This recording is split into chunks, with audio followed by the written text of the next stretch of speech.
B35/20, and furthermore to construct a new residential dwelling on a severed parcel. Chantal, could you confirm that signage was posted at the property? Yes, I can confirm the sign was posted in accordance with the Planning Act requirements. Okay, thank you. I'd like now to ask the agent or the applicant to come forward and speak on behalf of the application, please. Hi, thank you, Committee Chair. This is Jeff Buseman with Van Harten Surveying. The gentleman with the cap on, and it says Ellen, that is Howard Carey. He's the property owner, and he's my client.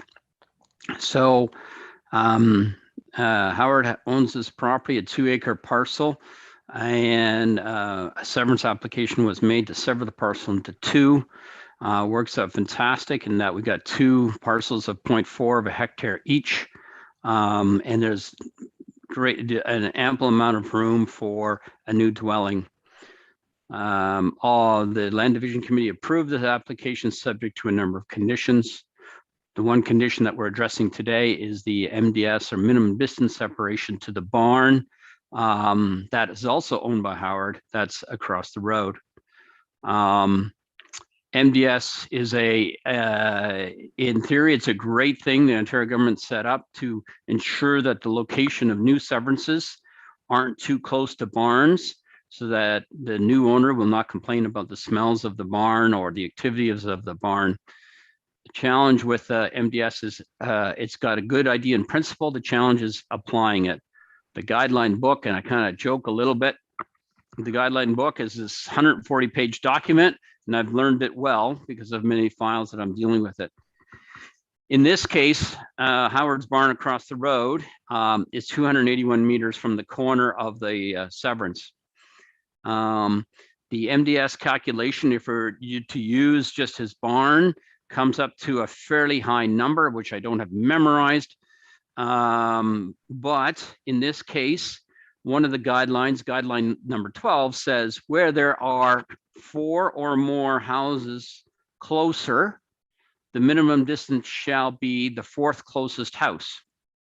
So we've interpreted that to, in this case, to be 339, because the distance from the barn to the house number 6808 is 339. Whereas you can see there's 3 other houses that are already closer. That's the 4th closest to the barn. So even though the MDS might have calculated out to about 500 meters or something, I forget the number, really 339 is the applicable number to think about. The other interesting thing in this too is that if Howard were to expand his barn expansion would be limited by something called MDS 2. And basically he'd be limited by the houses that you see on the severance sketch, house number 6800, for example. That house will probably be as close as or closer than the new house on the severed lot. So his expansion capabilities will be constrained by the existing situation that exists today. So to put it to simple terms, the main reason why we're here today is to ask for an MDS of 281 meters to his barn, as opposed to the calculation of 339 if you consider the 4th closest house, and it was a somewhat higher number if you consider the other way of calculating MDS. I think it was 500 meters if you do it by the number of cows that are in his barn. There's a lot of more complication, technical things we could talk about, but I think I'll throw it out to the committee if there's questions or comments that they might have. Yeah, thanks a lot, Mr. Buseman. And I do want to note in the meeting here that Mr. Buseman did provide additional information prior to the meeting for the committee to review. So thank you for that. Do any members of the committee have questions for Mr. Buseman at this time?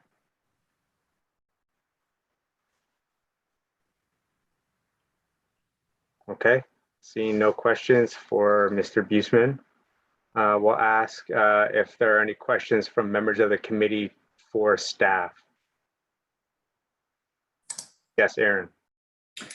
The other dwellings that exist there, did they require a minor variance before they were approved? 1 or 2 of them look relatively new. Sorry, could you repeat that question?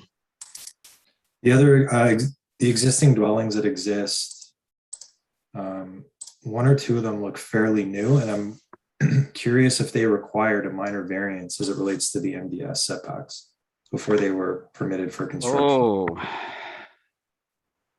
Yeah, I think Mr. Beesman is probably directed better to town staff to answer that. you're right. I can Mariana? try to answer that here. I'm just looking it up and I don't see any minor variances in the system.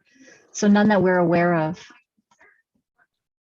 They likely predate the MDS requirements. Thank you. Yeah, Mr. Beesman, did you want to add something there? A couple things. One is MDS guidelines have changed over time. The numbers, the values, every once in a while, OMAFR changes it. So it could have been that severance was established on an old set of values. Okay, thank you. I can actually add one thing there too. If there were fewer houses, it wouldn't be considered a type B land use. It would have been a type A. And then the distance likely would have been met because it would have been lower for some of these new houses. Okay, thank you. Yes, Janice? I was just wondering, with respect to odors from the existing barn, have there been any complaints registered at all from the existing homeowners? Yes, Howard? I'll speak to that if I may. We probably have the best agriculture / residential relationship here for a lot of miles. We get questioned every spring when the calves are coming out because they enjoy seeing them. And to my knowledge, there's never been, people talk among themselves maybe, but I don't hear anything. So I'm going to say there's been no complaints. Okay, thank you for that. Yeah. Yeah, I guess. I was just wondering whether any complaints had been registered with the township office or that anybody's aware of. No? I think Randy's saying no, yeah. Yeah, okay. Yeah, Um, thank you. Okay, can I, Janice? Yeah, one go other ahead. question? And this is directed to staff again. So what we are considering is 281 versus 339. Like the meter different, like, or the distance. Like that is the distance that we are to be considering here. 381 versus 339. Yeah, maybe Actually, Brent, you could answer that for us. Sure. Yes, that's correct. The larger distance would be considered if there were not those 4 existing houses to be considered, but because those 4 houses exist and they meet all the requirements laid out in guideline 12, so they're tight together. There's a few other things in there. They do meet them all. Guideline 12 says then that you can reduce the distance to the furthest of the 4 houses, which I believe is what Mr. Buseman has done here with 339, which would then become the base MDS distance. And anything less than that would then be deemed not to comply or need a variance. Okay. Thank you. I have a question for Mr. Buseman. So the 281 is measured to the corner of the lot, and in reality, it'll probably be greater in distance when the house is constructed. Is that correct? That's right. We're following the rules of the MDS rules. Are you measure to the corner of the lot? Okay, thank you. Okay, do we have any more questions for town staff? Yes, Aaron? I think Fernando had his hand up before. Oh, sorry. Yes, Fernando, go ahead. I know there is no indication of the where the house is going to be constructed, but does the applicant have an idea of the distance between from the property line to the actual house? Like any idea? So that'll be. Yeah, so Mr. it Beekman, go will- ahead.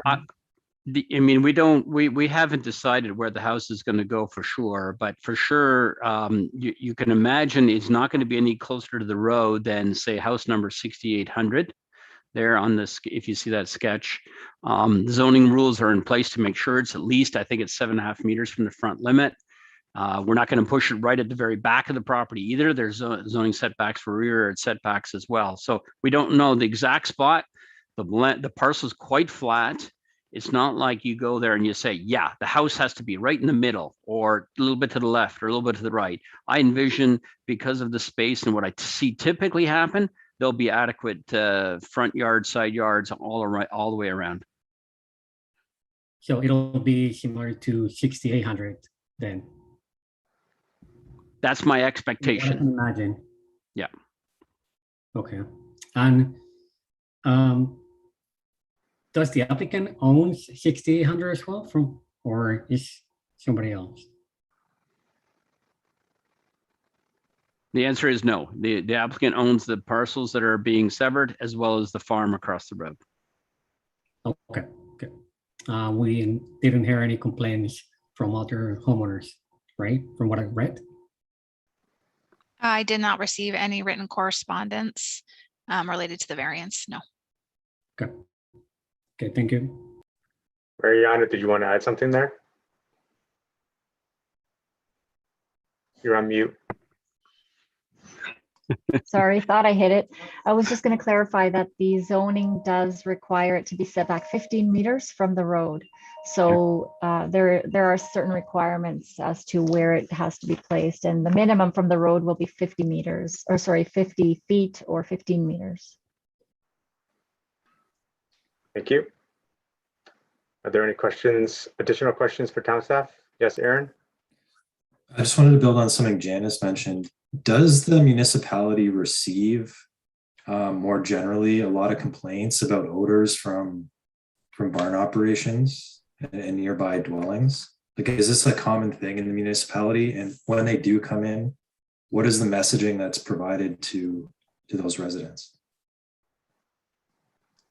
I think I can start. Maybe I'll ask Randy to add anything, but in my 8 years here, no, I've never received an odor complaint. The only time that I know that it's come up is when, in the case of, let's say, a minor variance request or application where somebody's building a new house. And there have been a couple of instances, I'd say maybe one or two, where the farmer has had concerns about being able to expand the farming operation. But there are generally, to my knowledge, very few, none that I'm aware of basically odor complaints from people in the rural area. I think essentially they know what they're getting into when they move out to the country. I'm not sure if Randy has anything else to add or if he's aware of any formal complaints. Further to what Mariana stated, no, they're really not a common complaint. That's not to say that we haven't received them, because we most certainly have, but they're very few and they're not very often. Specifically, if you can imagine a hot summer day and a barn with an awful lot of animals in it, that would tend to be the concerns that we get, and perhaps someone's downwind.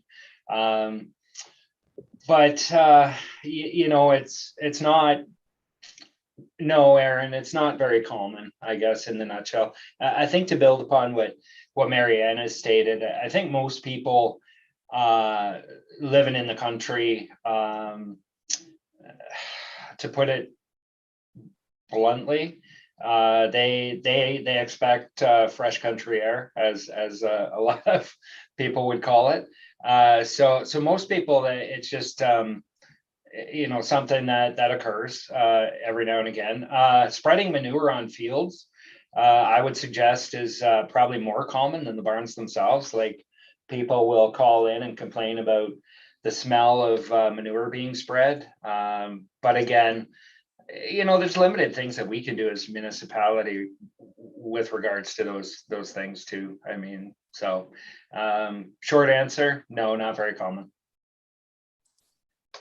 Great, thank you. And so the response provided back in those situations is, thank you, we've heard your concern. This is common in this type of rural context, so there's likely nothing we can do. Well, generally speaking, there really isn't a whole lot. I mean, we refer them ultimately if they want to pursue it. We will refer them to either OMAFRA or the Ministry of the Environment, to be honest. Can you think of anything else to add to that, Brent? Well, I can recall a couple of complaints coming in, Aaron, and I can't recall any to do with smell, really. I can recall one to do with noise from a grain drying operation, which was very seasonal. And I can recall another one to do with flies.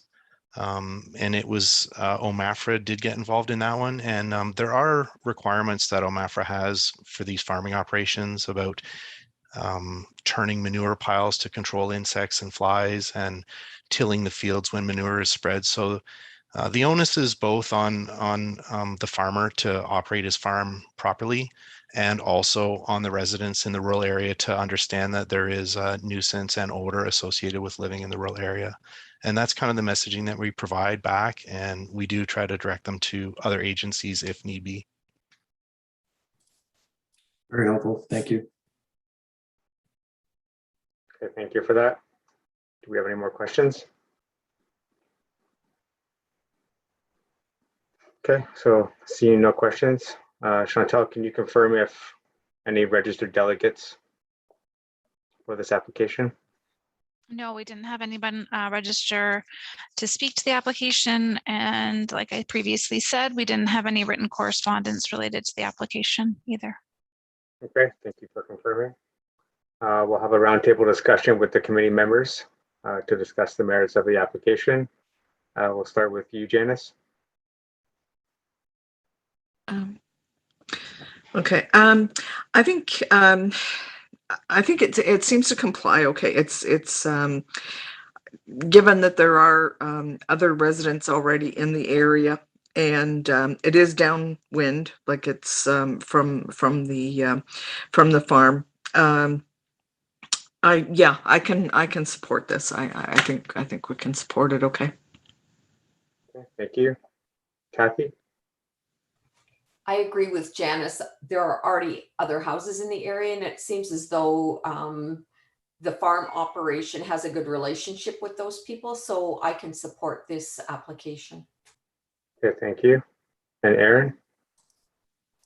Yeah, I'll be in support, especially based on the information received from staff and how complaints are handled, and that there still continues to be responsibility to the farmer to manage the site appropriately. Okay, thank you. And Fernando? I don't have any particular concern with this application. As the other members mentioned it. I will just want to add that I guess when you move into this type of property, you expect this kind of things living in the rural areas. So I will be in support of this application. Okay, thank you. I'm also in agreement with the other members. I think given the context with the existing houses already there, with the application of guideline 12, I don't see this being a big concern. So I'm also in support of this as well. Chantal, could you read the decision in support of the minor variance, please? Yes, I can. That in the matter of application for minor variance for relief from the Township of Center Wellington zoning bylaw 2009-045 as amended, section 4.24.1 permission be granted to allow a reduced MDS I calculation of 281 meters as opposed to the required setback distance of 339 meters to the nearest livestock facility barn. The effect of the variance is to meet a condition of the Land Division Committee application B35-20 and furthermore to construct a new residential dwelling on the severed land. Okay, thank you, Chantal. Can I get somebody to move that motion, please? Fernando? And somebody to second? Janice? And all in favor by a show of hands? Okay, so your request has been approved. There's a 20-day appeal period. And thank you for your time today. Thank you, committee.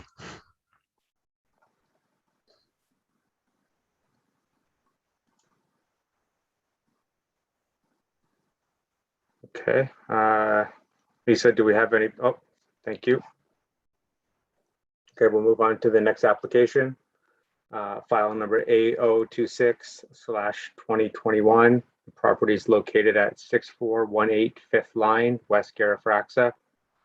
Relief is being requested to permit an accessory apartment in a detached building. The effect of the variance is to permit the conversion of an existing detached accessory building into an existing apartment. Chantel, can you confirm that signage has been posted at the property? Yes, I can confirm the sign was posted in accordance with the Planning Act requirements. Okay, thank you. At this time, I'd like to ask the applicant to speak on behalf of this request, please.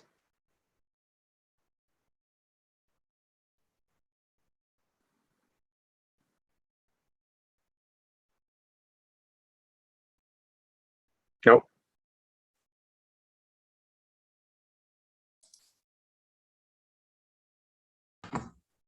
How about now? Yes. Okay, hi everyone. Yes, I'm basically applying for this to be converted to an outbuilding, either for, I might consider like an in-law suite or a rental unit. So that's the purpose of the application. Okay, thank you. Do any members of the committee have questions for the applicant?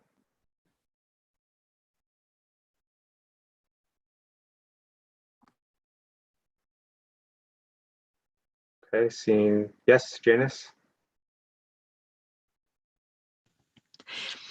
One of the conditions that staff are recommending, and one of the things under the official plan is that there only be one entrance. And I noticed that on your sketch you show two entranceways. Is this would this be something that would be an issue for you to have two, or just to have the one driveway, you know, rather than the two? So is it the driveway entrance or is it like the back sliding door that I did? No, on the, you have a sketch here that shows the second entrance driveway to the new building, right? Am I looking at this correct? Yeah, so that building is actually existing already, and it has my driveway on the whole property is like a U shape. So you can kind of pull up to that unit, or you can pull up to my home, and then you can get out safely by going out the horseshoe. So you'd be able to back out and go out safely through the horseshoe way. Because if it was a separated driveway, you would have to back out into the street, and you wouldn't be able to. I don't think that would be safe. I'm not too sure to separate that. Oh, because it doesn't show it as a horseshoe type of thing. It just shows it as two separate entrances, right? Oh, yeah, no, it's a horseshoe driveway on the whole property. Yeah. Yeah, I think Janice maybe will confirm that with township staff regarding that condition, since there are two existing driveways. Yes. Yes. Okay. Randy, did you want to add something there? Sorry, thank you, Brad. I just wanted to mention that I have the 2020 aerial mapping up on my screen, and it's definitely a horseshoe driveway that's in place there currently. I just want to put that out there. Yeah, Janice, if you scroll down with the application package that was submitted there, it shows there's a driveway. Page 22. Oh, I see. Okay. Yes, that's on the aerial. Yeah, the sketch is a little bit misleading. It doesn't quite represent the actual conditions. Yeah.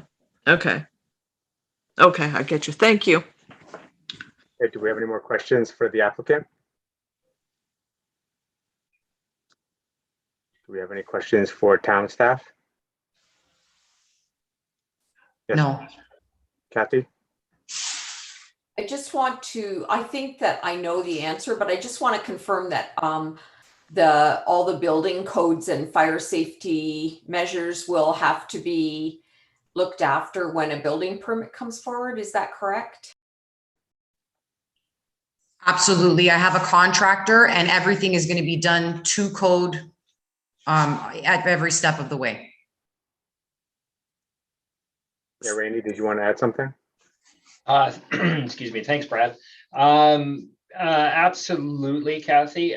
So once the appeal period is up, if the committee so chooses to grant this variance, this will undergo upon building permit application, of course, will undergo a full plan review, which will include the on-site sewage system that will be required for the dwelling unit, as well as all of your safety features that would be required within a dwelling, including smoke alarms, carbon monoxide detectors, fire separations, if applicable, as well as, your plumbing, your HVAC, your framing.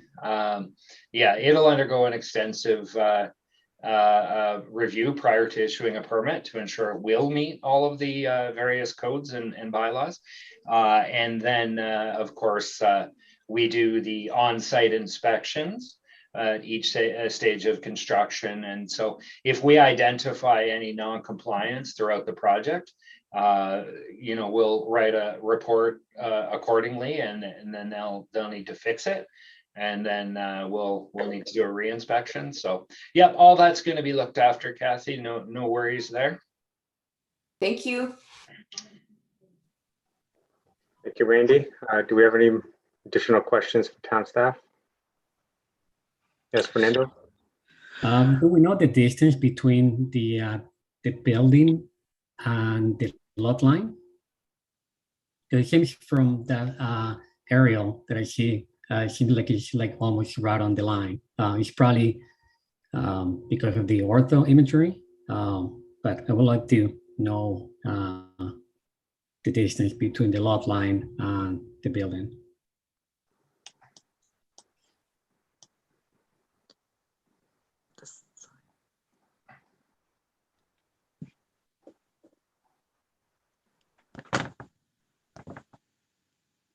I believe it was on the sketch. I'm just trying to bring that up, the one that came in with the application.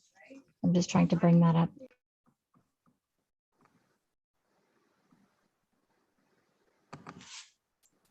Yeah, it doesn't quite show the distance for that dimension, I don't believe, on that sketch, but it's scaled correctly. It looks to almost be the same width as the driveway, the offset of the building to the lot line. So on the sketch, I think because on the sketch there was an arrow, but on the original photocopy that's showing 10.47 feet at the rear corner. It looks like it's slightly closer than the front corner. Will that impact, just in case the adjacent neighbor we want to do something with their property, will that impact the limitation? At this point, the zoning only requires it to be 2 feet from the property line, from the side property line. So Okay. 0.6 meters. Okay, great, thank you. Yeah, Randy? Thanks, Brad. If I can add, Fernando, from a building code perspective, all distances that are pertinent to what you're doing on either property, whether it be accessory building or with some windows, for example, all those distances are taken to the property line. So the location of this particular building on the lot cannot affect what they're doing on the other lot in the future, because the property line is the distance to which all measurements are taken for building code purposes. So I guess the answer to your question is no, it wouldn't affect the neighbor in an adverse way. if they're planning on doing something in the future with their property. Great, thank you. Okay, do we have any more questions for town staff? Okay, seeing none. Chantel, do we have any registered delegates for this application? No, we didn't receive any requests to delegate on this application, and there was no written correspondence either. Okay, thank you for confirming. Okay, we'll move to have a roundtable discussion with members of the committee. We'll start with you, Aaron. No concerns, minor in nature. Thank you. Janice? Yeah, I don't think I have any concerns with the application. It's quite similar to other applications that we have approved for an accessory apartment on lots. Yeah, I would certainly recommend or support it with the recommended conditions as outlined in the staff's report.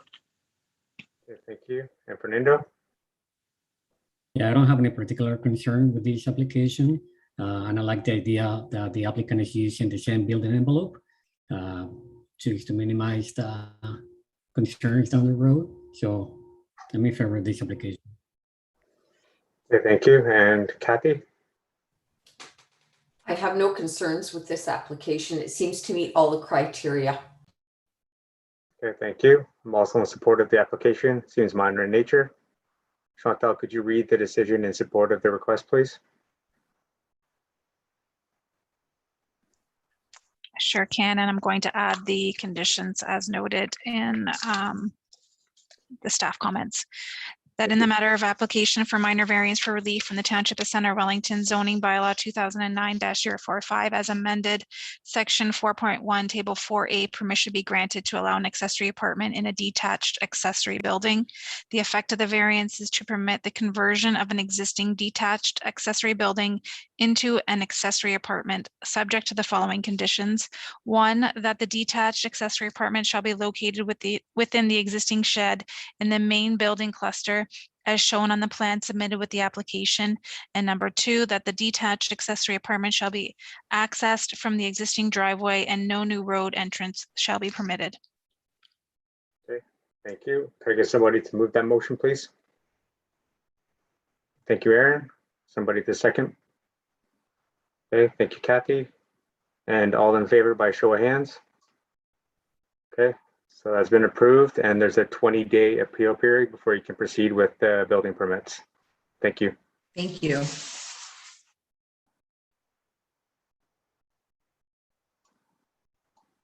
Okay, we will move on to the third and final application on today's agenda. Do we have anybody else waiting here, Lisa?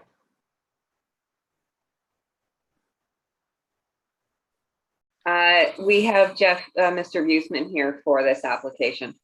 Okay, thank you. File number A027/2021. The property is located at 8118 Sideroad 20, West Garafraxa.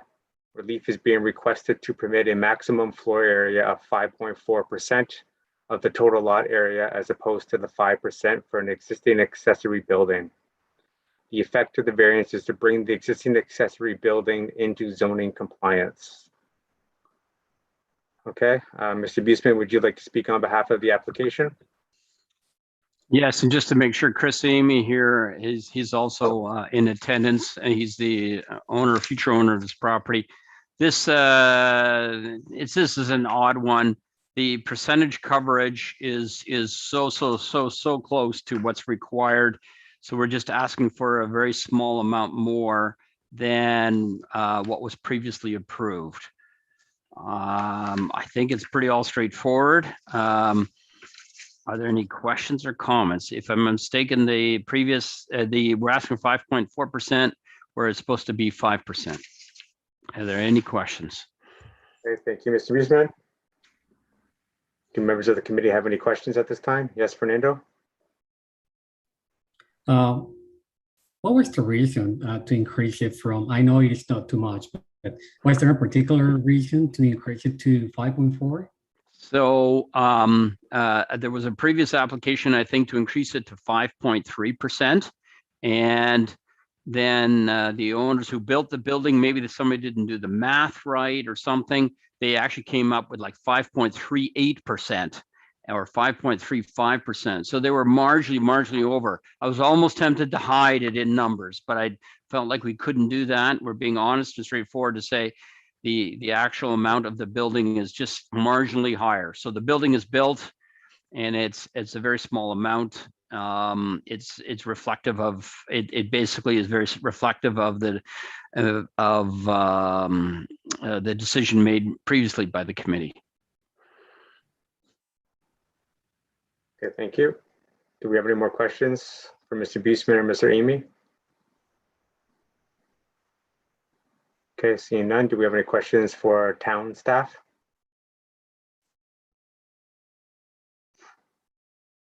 Okay, no questions. Yes, Fernando. So when an applicant do these kind of things and build, does the town will go back and remeasure everything, or it would just take it, the way it is and just sign on?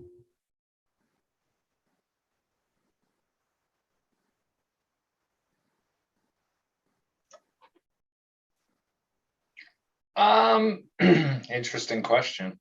Not necessarily. Like, we're not surveyors, right? We don't measure in the same detail that Mr. Buseman would measure. So honestly, when you get to a percentage like that, I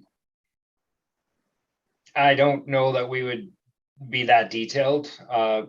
We can't be. I mean, simply we just don't have the resources, to put it bluntly. When we go out, say in a simple situation, we're doing an inspection on a accessory building, 20 by 20. Yeah, easy peasy. We make sure it's 20 by 20, and so on and so forth. You get into some odd shaped buildings and, that sort of thing. I mean, we check to make sure it's close, but no, to say that we would do the same detailed measurements that an Ontario land surveyor would do in the case of Mr. Buseman, yeah, he would be much more detailed than we can be. For he's got the equipment, and we simply deal with thousands upon thousands of building inspections in a year. We make sure it's close to what was permitted. But if a couple inches here and there pushes it to 5.4% instead of 5.3, other than a professional such as Jeff, I mean, that's a tougher thing to catch. I don't really have much better answer for you than that, Fernando. Okay, no, I was just curious. Yeah, it was an interesting question. We do try and make sure it's accurate to the best of our ability, but these numbers are, wow, you're talking like some fairly minute percentages there. So the accuracy gets into Jeff Buseman's territory at that point. Let's just say that. Thanks, Randy. Do we have any more questions for town staff? Okay, seeing none. Chantel, we'll sort it back up a little bit just to confirm that signage was posted at the property. Yes, I can confirm that signage was posted in accordance with the Planning Act requirements. I can also note that there was no written correspondence received, and there was no one wished to delegate on this application. Okay, thank you. We'll move to have a roundtable discussion with members of the committee. We'll start with you, Fernando. No, I don't have any particular concern with this application. It's very, very minor. So I'll be okay with this. Thank you. Kathy? I'm in support of this application. Janice? Yes, I think we pretty much considered it at the last meeting, and so this very minor adjustment, I think I can certainly support. Thank you. And Aaron? No concerns. Certainly appreciate the applicant bringing this forward to formalize it. Okay, thank you. Yeah, and I agree with the other members. This is minor in nature and support. Chantal, could you read the decision in support of the request, please? Sure can. That in the matter of application for minor variance for relief from the Township of Center Wellington zoning bylaw 2009-045 as amended, section 4.2, table 4B, item C, permission be granted to allow an increased maximum floor area of 5.4% of the total lot area as opposed to the maximum permitted 5% of the total lot area for accessory buildings. The effect of the variance is to bring the existing accessory building into zoning compliance. Okay, thank you. Could I get somebody to move that motion? Thank you, Janice, and somebody to second. Thank you, Kathy, and all in favor by a show of hands. Okay, so that is approved, and there's a 20-day appeal period, and thank you for your time today. Thank you very much. Thank you, committee. Thank you. Okay, we'll move to discuss any other business. I know, Chantal, you shared the draft dates for 2022. Yes, so that is what we'll come up with, just going with the typical dates that we set every month. If there's anything that you see in error that I've written, if you can let me know. Otherwise, I will post them on our website so that anyone who wishing to make an application knows our deadlines. I would also note that we do have an application for our meeting next month, which is December 16th. So we only have one application, so it'll be a very quick meeting. Great, thank you. Do we have anything else to discuss today? Okay, we'll move to adjourn the meeting. Could I get somebody to move that motion? Can I ask one question before we leave? No. Yeah, you can. Go ahead, Fernando. Are we going to continue with the online meetings, or is the town thinking about getting everybody back? Like, just want to know what's going to happen next year. Sorry. Yeah, that's a good question. I don't know the answer to that yet. At this point, we're still conducting advisory meetings on Zoom. But when the discussion moves closer to in-person meetings, I can let you know. And then I also can speak with our clerks department to see where they are at, if this is something that we can continue with Zoom, or if it'll be a requirement to come back to in-person meetings or not. I don't know if one works better for you than another, but as of right now, I haven't heard that we're moving back to in-person meetings, unless Lisa, if she's listening, can add to that. I am listening, but I have no more information at this time. Okay, thank you. I will, if we do move to in-person meetings, I will try to give you the most, the most warning that it's happening so that you can plan accordingly. Please. Perfect, thanks. Okay, we'll move to adjourn the meeting. Could I get somebody to move that motion? Thank you, Fernando. Somebody to second? Janice, okay. And by show of hands, all in favor? Okay. And that's the end of the meeting. Thank you, everyone. Thank you. Bye. Thanks, everybody.